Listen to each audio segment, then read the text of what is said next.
Hello the internet, welcome back to Studio J. I don't normally do unboxings on this channel. This is normally about photography, travel, that kind of thing, hence the name Studio J, photography and travel. But as I'm going through a fairly comprehensive upgrade program of my gear this year, I figured I'd also bring to you the unboxing of the gear as I got it, and I'm starting out with the DJI Osmo Pocket 3 Creator Combo. Now, I know that the Pocket 4 is also out, and there's been a bunch of other DJI Osmo releases this year, but this down to £360 on Amazon Prime Day was an absolute steal, and to be honest, well within my budget. So, let's open this up. Because if you are like me and you are a little starting out baby content creator, you will not have the same kind of budget that everyone else does. So something like this is going to be a good fit for you, I think. Okay, what's all this we've got? Okay, box is empty. You can pop that away. Start with this nondescript white box.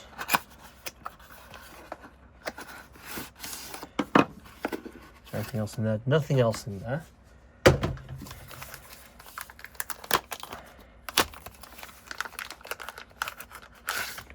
Okay, so this is the protective case for your Osmo Pocket 3. It has some what look like holding sort of places for your filters or lenses. Instruction manual.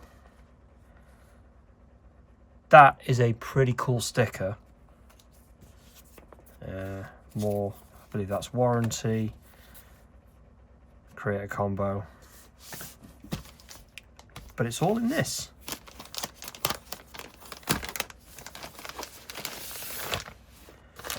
Okay, now that's the neat thing. If you get the Creator combo, you also get this neat little carry case. It has everything in it that the combo does offer, because the Creator combo has more in it than just the regular one, as you will soon see.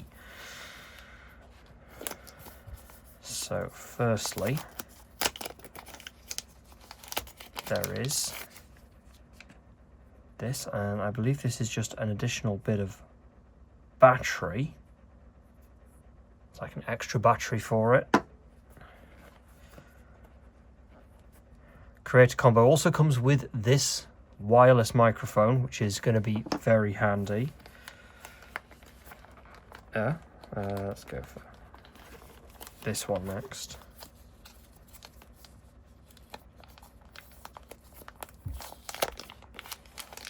It's a slightly smaller extension for it. I'll show you how these all fit. The important thing about both of these is they both have 1/4 inch tripod threads.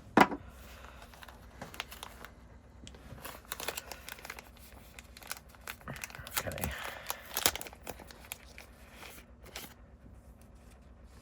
The wrist strap.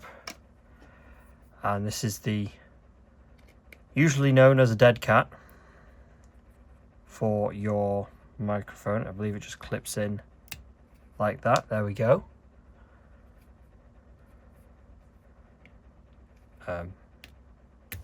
There we go. It does actually come off. It's a little bit stiff, but we'll leave it on there for now.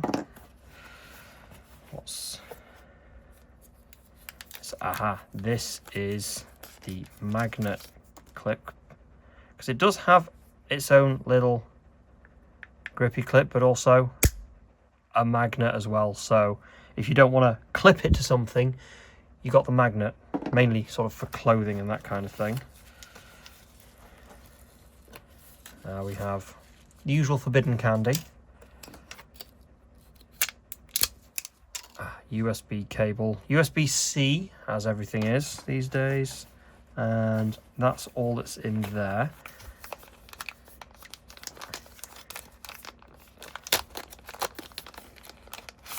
And then we have a mini DJI tripod with, again, 1/4 inch thread, so it will go quite nicely onto your battery grip extension. Throwing that everywhere. Okay, right, now it's time for the exciting thing itself. We have the DJI Osmo Pocket 3. Now I'm just going to see how this works first. Now first, this goes in here, I believe. Does it go like that?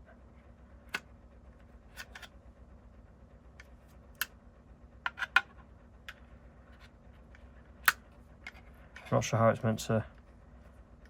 Yeah, it locks in there.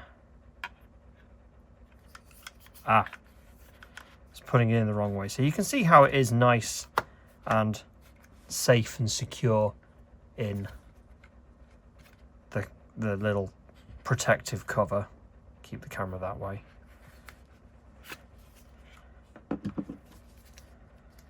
And then the very last thing, there was actually something else that I completely forgot about. It does come also with a wide angle lens, which the thing I really like about these cameras is it's magnetic. So I can take it on, ta-da, and then just pop it off like that. And this does have a place in here, goes like that. Will it go the other way as well? No, so it has to be pointing up. Does your wide angle lens. I suppose I should look at the quick start guide.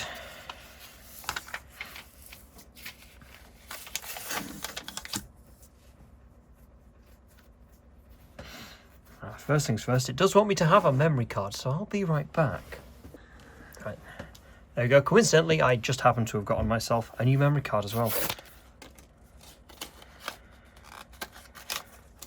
Which, because this is a camera that does shoot in 4K, it is recommended that you get this type of memory card. Make sure it's if it's SanDisk, make sure it's the extreme one.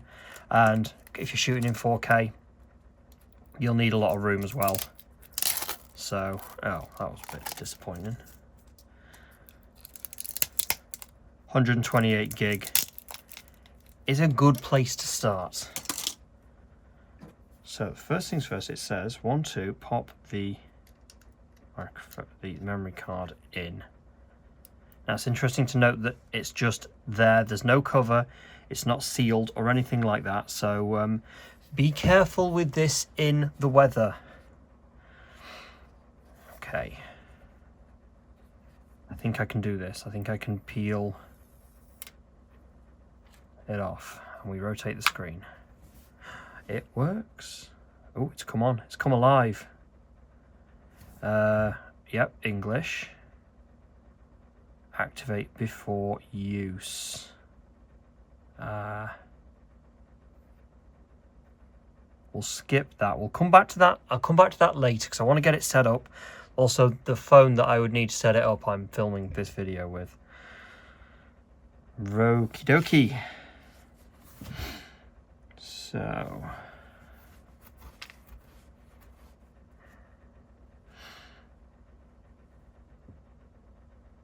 yeah, tap between switching modes. Okay, lots of. The battery is a little bit low, so let's try the battery extender, which clips on like that. Remaining level of battery handle, 61%. Okay, so that's giving me a bit more power to work with. Also, I like the extension that it gives. It's a better grip. I can get hold of these easier, which is the little joystick for the camera. You can see, yes, I'm pointing it towards a lens. I'm pointing it towards my favorite lens, actually. So, try the microphone.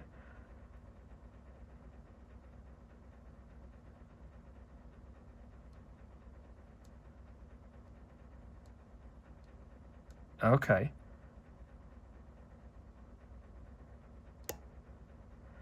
You can switch between controlling the tilt with the joystick or the zoom. This has a digital zoom, as well as, I believe the best zoom it does is 2. I think there's a software update. I've seen that there is some sort of software update that does greatly improve the zoom. If I change the format, gimbal rotated. Oh, hello me. Hi, hello the internet. Don't normally see. Well, you're seeing my face now. Turn around. Cool. Face detect, dynamic framing, spin shot. So these are some sort of filming modes.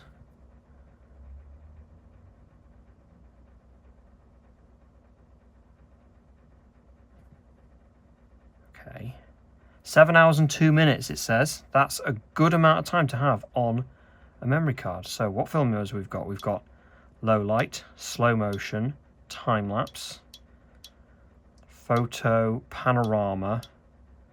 Okay, we'll stick with video for now.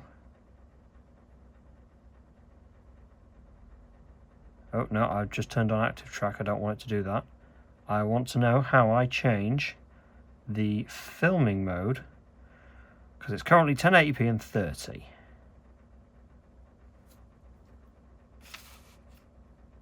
Does it give me options on the quick start? It does not. Okay, I'm going to have to figure this out by myself.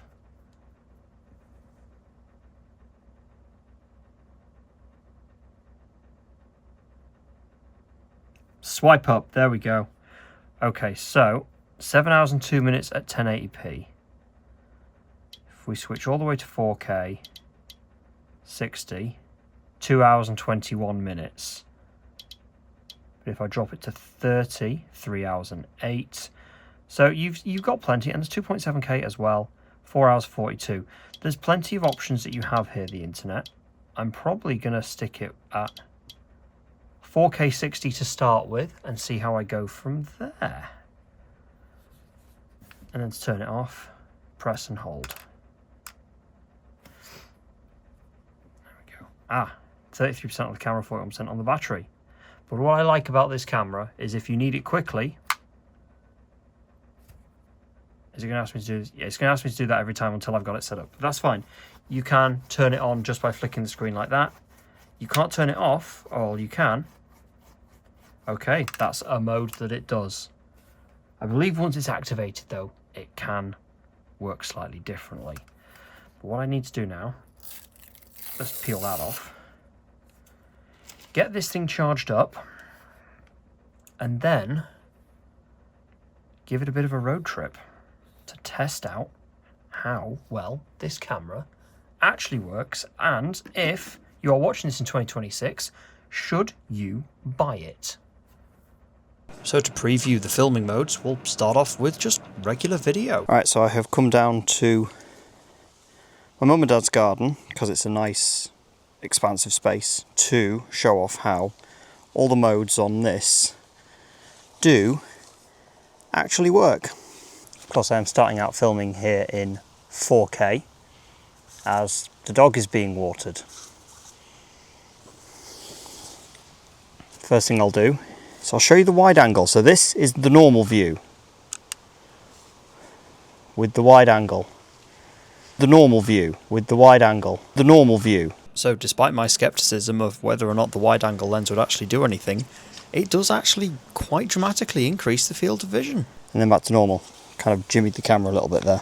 So back regular filming now, showing the regular filming mode, showing 4K at 60 frames a second, which is I prefer to shoot at 4K and 60 to help with video production. I can crop and zoom and things like that without a loss of quality. And we will go back up to the studio for previewing the low light filming. And now to try out the low light mode. This is as I am doing the edit for this video. As you can see now, this is how the low light mode is working on this camera, because there's not a lot of light behind me. It is just the normal studio sort of setup, not really anything else. So This is how the low light is working. It seems to be working okay. And I'm also recording all of the audio, all of the voiceover on the Lapel microphone as well. So it does seem to be working pretty well. But as I'm shooting on low light, if I turn around to actually face the monitors where there is a lot more light coming on me, you can see that it's a much better image. But overall, the low light does seem to work pretty well. Alright, squirt the dog.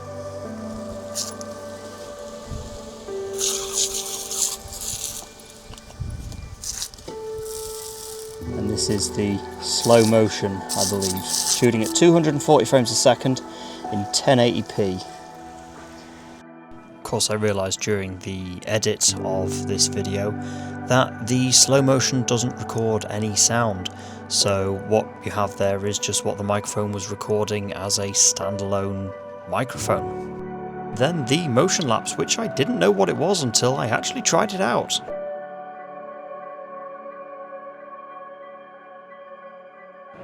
And very finally, the bog standard time-lapse mode.